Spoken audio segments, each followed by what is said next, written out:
ఇంత దుర్మార్గం అంటే ఇవాళ 20 నెలల పరిపాలన వచ్చి ఒక్క మంచి పని ఒక్కటంటే ఒక మంచి పని చేసిన పరిస్థితి ఉన్నదా? 6 గ్యారంటీలు 100 రోజుల్లో అమలు చేస్తామన్నారు. ముసలోళ్ళకి పెన్షన్లు అన్నారు, ఆడపిల్లలకు స్కూటీలు అన్నారు, లగ్గం చేసుకుంటే తులం బంగారం అన్నారు, ఒక్కొక్క మహిళకు 2500 అన్నారు. ఏడవైనారా అయ్యా అంటే ఏమన్నంటే ఒకటే డైలాగ్ నేర్చుకున్నాడు. కేసీఆర్ అప్పులపాలు చేసిపోయిండు, నేనేం చేయాలి? నేను ఒక్క మాట దయచేసి మిమ్మల్ని అందరినీ ఆలోచించమని అడుగుతున్నాను. కేసీఆర్ ఉన్నప్పుడు కరోనా వచ్చింది.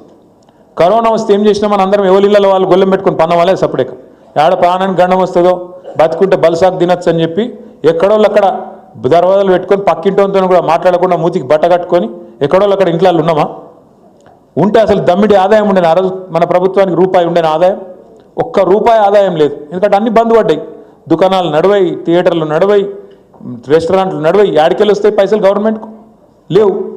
రూపాయి ఆదాయం లేకపోయినా కేసీఆర్ ఉన్నప్పుడు కరోనా వచ్చినప్పుడు రూపాయి ఆదాయం లేకపోయినా పెన్షన్లు ఆగినాయా? కళ్యాణ లక్ష్మి ఆగిందా? రైతు బంధు ఆగిందా? లగాయని చెప్పాలి. ఆగిందా ఆగలేదా? పెన్షన్లు ఆగినాయా? రైతు బంధు ఆగిందా? కళ్యాణ లక్ష్మి ఆగిందా? షాదీ ముబారక్ ఆగిందా? అంటే మీరు అర్థం చేసుకోవాల్సింది ఏంటంటే రూపాయి ఆదాయం లేకపోయినా కరోనా వచ్చి 2 ఏళ్ళు ఆగమాగం చేసినా కేసీఆర్ మాత్రం గరీబులను మంచిగా చూసుకున్నాడు. ఈయనకు శాతగాక ముఖం బాగాలేక అద్దం బల కొట్టుకున్నట్టు ఇవాళ రేవంత్ రెడ్డికి నడపచాతగాక కేసీఆర్ మంచిగా ఇచ్చిన కరెంటు కూడా చక్కగా ఎత్తలేదు. ఇదివరకు కేసీఆర్ ఉన్నప్పుడు కరెంటు కట్లు ఉంటుండేనా? ఇప్పుడు ఈయన వచ్చినాక వస్తున్నాయి మంచి కరెంటు కట్లు కడుపు నిండా. గివ్వే యాద్ చేయాలి. మంచినీళ్ళ కిల్లతు, కరెంటు రాదు, సంక్షేమ పథకాలు రావు. ఏం చేసినవరా నాయన అంటే అన్ని కేసీఆర్ నన్ను చేసిపోయిండు, అది చేసిపోయిండు. నేను ఇక్కడ లంకె బిందెలు ఉంటాయని కొని వచ్చినా లంకె బిందెలు లేవు. ఎవడన్నా ముఖ్యమంత్రి లంకె బిందెలు అని మాట్లాడతారా? లంకె బిందెల కోసం ఎవరు తిరుగుతారు? తువ్వాల కప్పుకొని గడపారలు తీసుకొని తటపార తీసుకొని ఎవడు పోతాడు? అర్ధరాత్రి దొంగలు పోతారు. ఈ ముఖ్యమంత్రికి ఒక గసంటోడు వెళ్ళిండు, లంకె బిందెలు ఉంటాయనుకొని వచ్చినా లేవు, ఏం చేయాలి అని మాట్లాడుతున్నాడు. ఇంకా గలీజ్ ఏంటంటే ఇక మా తమ్ముళ్ళు ఇడున్నారు, మా అన్నలు ఉన్నారు, ఇప్పుడు మీరున్నారు పోయి. ఇక మా తమ్ముడు క్యానామే తుమారా కళ్యాణ్ కూసోరా.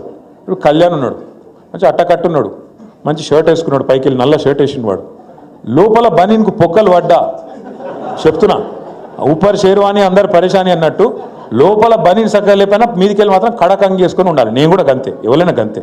ఎందుకు? ఎవడన్నా మార్కెట్లో మనం చూసి 4 పైసలు ఇవ్వాలంటే ఎవడిస్తాడు? లేకపోతే అప్పు పుట్టాలంటే ఏం చేయాలి మరి?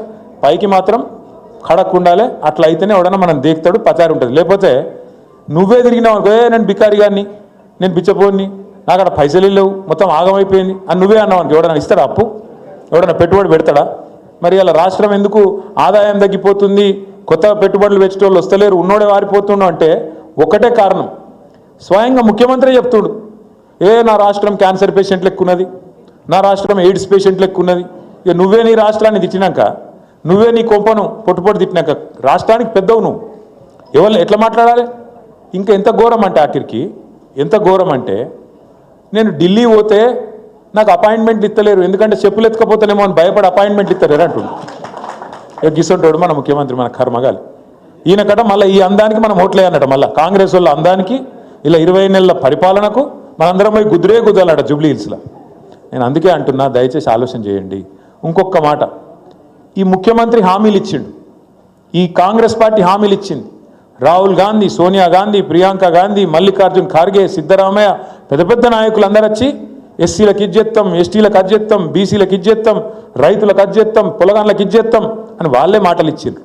ఇచ్చినాక ఇవాళ అడుగుతున్నాం, ఏమైందా మరి ఏం సంగతి అంటే ఏమంటుండే తెలుసా ముఖ్యమంత్రి? నా దగ్గర పైసలు కోసుక తింటారా? ఏం చెప్తారు మీరు?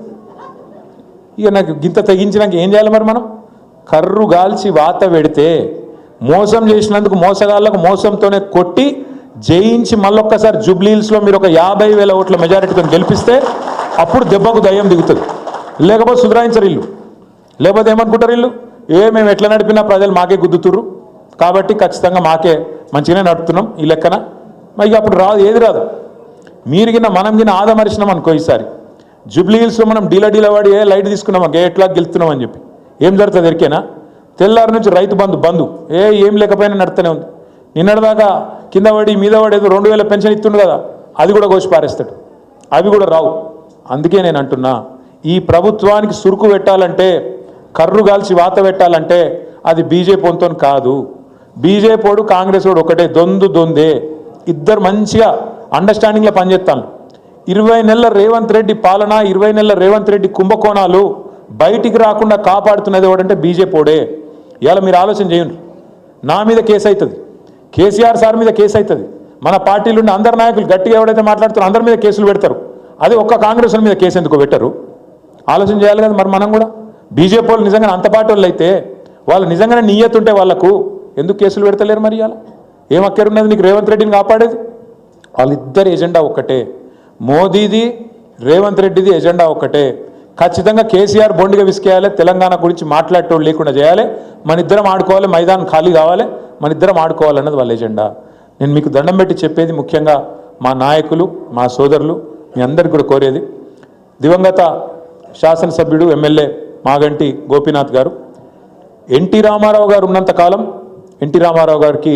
విధేయుడిగా పనిచేసిండు కేసీఆర్ గారితో చేరిన తర్వాత కేసీఆర్ గారికి విధేయుడిగా మనము ఎలక్షన్లో ఓడిపోయినా కొంతమంది ఎమ్మెల్యేలు చెంపుకొట్టినా నేను అసంటోని కాదన్నా మళ్ళా కేసీఆర్ గారిని ముఖ్యమంత్రి చేసేదాకా నేను ఎక్కడికి పోను మీతోనే ఉంటా అని చెప్పి గట్టిగా నిలబడ్డ నాయకుడు మాగంటి గోపీనాథ్ గారు మనం ఎన్నడూ ఈ 10-11 ఏళ్లలో ఎన్నడూ కూడా కులం పేరు మీద పంచాయతీలు పెట్టలే మతం పేరు మీద పంచాయతీలు పెట్టలే ఎన్నడూ కూడా మనం ఆంధ్ర తెలంగాణ పంచాయతీలు అసంటి వాటికి కూడా పోలే మనం అందరినీ కడుపులో పెట్టుకొని హైదరాబాద్ మహానగరం అనేది ఒక మినీ భారతదేశం లెక్క కాబట్టి అందరినీ కడుపులో పెట్టుకొని మనం నడిచినాం మనం ఈ 51 బూత్లలో 100 మందికి ఒక్కరు చొప్పున మనం ప్లాన్ చేసుకొని ఇప్పటికే ప్లాన్ చేసి ఉంటారు మరి మీ అందరికీ కొన్ని వివరాలు కూడా ఇచ్చింటారు మీకు కొన్ని సూచనలు కొన్ని వివరాలు ఒక చిన్న పట్టిక కూడా ఇచ్చింటారు ఇచ్చిండ్రా ఈ కాగితం వచ్చిందా ఇవ్వలేదు పోయేటప్పుడు ఇస్తారు మీకు దయచేసి తీసుకోండి ఇలా ఏం అడుగుతున్నామంటే దయచేసి మీరు చేయవలసిన పని ఏంటంటే